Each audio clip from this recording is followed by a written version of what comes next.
Hi, this is Stephanie Hirsch. I'm giving a sneak preview of what is going to be at our stop on the Sustainability Tour, which is going to be on April 28th. And I hope you'll come by my house or one of another at least 20 stops in Somerville to find out ways that you and your neighbors can try to reduce your carbon footprint. And here's a sneak peek at what will be happening at our house.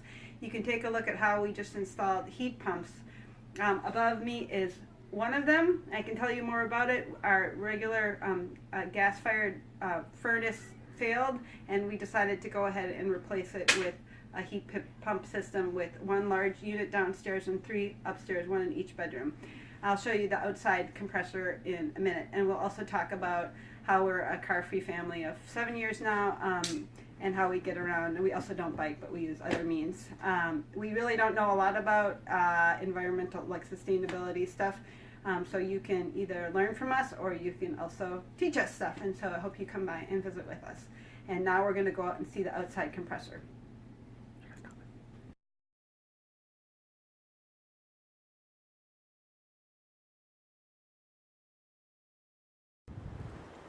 Hi, I'm Joe. I'm Stephanie's husband, and I'm going to show you the outdoor unit for our heating system.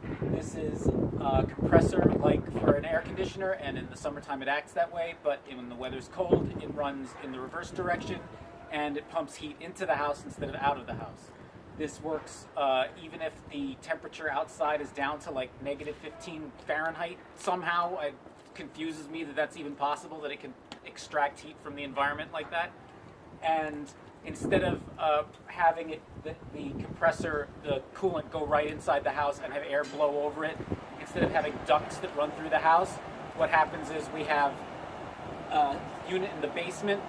The cooling lines go into the basement. It gets split apart into separate cooling lines that go to each of the bedrooms and the downstairs unit in the house. And we have separate zones. It's called like a mini split system, so it sort of splits the compressor from the inside to the outside. It's all very high tech. And do you like it? I am enjoying it a lot more than I thought I was going to be. I mean, the indoor units are a little noticeable. You don't have to have them that way if you install them. You can have them like ducted, but we have like just a unit. But it's really neat. It acts like a heater. Nice hot air comes out of it in the wintertime, and it occasionally has to run in the reverse direction to make sure this doesn't frost up.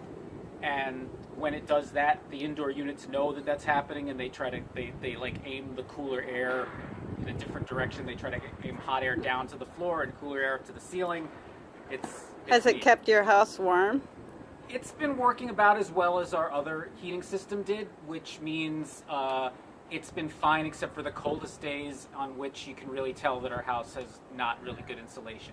Yeah. So we're going to have to get more better, well-insulated house, and then at that point it'll probably be a lot better. And the bedrooms have been wonderful up in the upstairs, because our old system had just one thermostat on the first floor, and so it really didn't control the upstairs temperatures. Now we have units in each room, and it makes the room exactly the temperature that you want it to be.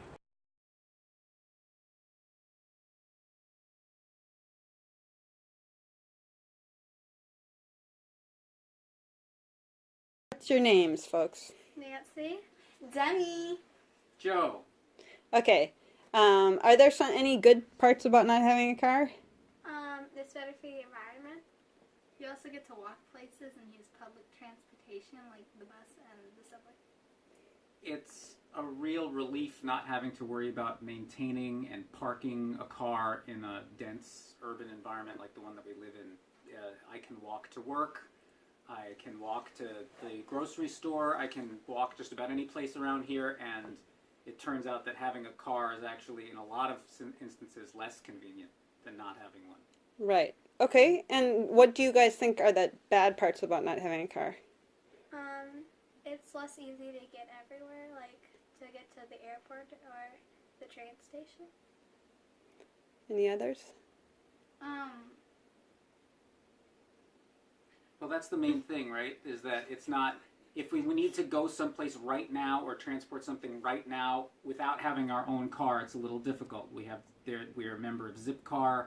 you can take a Lyft or an Uber or something. So there are car options available, but it's not ever going to be as convenient as just walking outside and getting my own personal vehicle and using it. I personally think that sometimes it's really frustrating, like if the MBTA doesn't run to certain parts of the city. Like if I have to go to a meeting at the Healy School, it's a very long walk.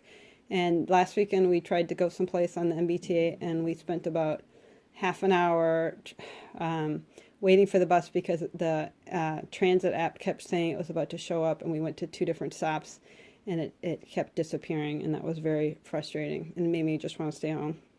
So relying on public transportation is fine, except for when you can't really rely on it. Yeah. And if you have your own vehicle, then you could always just say, you know what, I'm going to drive, which is not really an option for us. But it's also really nice when there's like these bridge closures or the snow emergencies, and we don't worry. It doesn't worry us at all. Right. I don't have to worry about getting my car off the already crowded street for a snow emergency. Yeah. Any other thought? Would you recommend it to people, guys? Yeah. Yeah, but it depends on where you live. Yeah. Well, Joe, is there anything that's made it easier to be car-free in particular? Well, as I said, we have a membership to Zipcar, so anything where if we need to drive and we have a little bit of lead time to know about it, like we can get a car to transport something, so we can go to like a store that's in Everett or something and bring home something. Right. And also the other ride-share services that have shown up recently. In the cases where you need a car, it is much more convenient than it used to be to try to call a cab. Yeah. And we've shifted almost all of the things we need into the neighborhood. So we have 2 grocery stores we can easily walk to, plus our dentist, our doctor. I just got shifted over to a veterinarian that's just a few blocks away. So that makes it a lot easier if you have all those basic services nearby. And some neighborhoods don't have that, thinking especially of like the far Winter Hill area. And by the way, the kids go to the school, which is right there, if you can see it through so they don't even have to cross the street. So for people who don't live as close to the school, it's a lot trickier, especially when they're younger and they can't walk by themselves. Right. Any last? To have a lifestyle, sort of actively choose to have the minimum amount of commute where you would need a car, based on where we live, where we go to school, what kind of places that we need to get to. Yeah, and you have to can do that. And be very able-bodied, like you can't like have a broken leg or be something like that. Anything else you want to add, guys? Yeah, we have our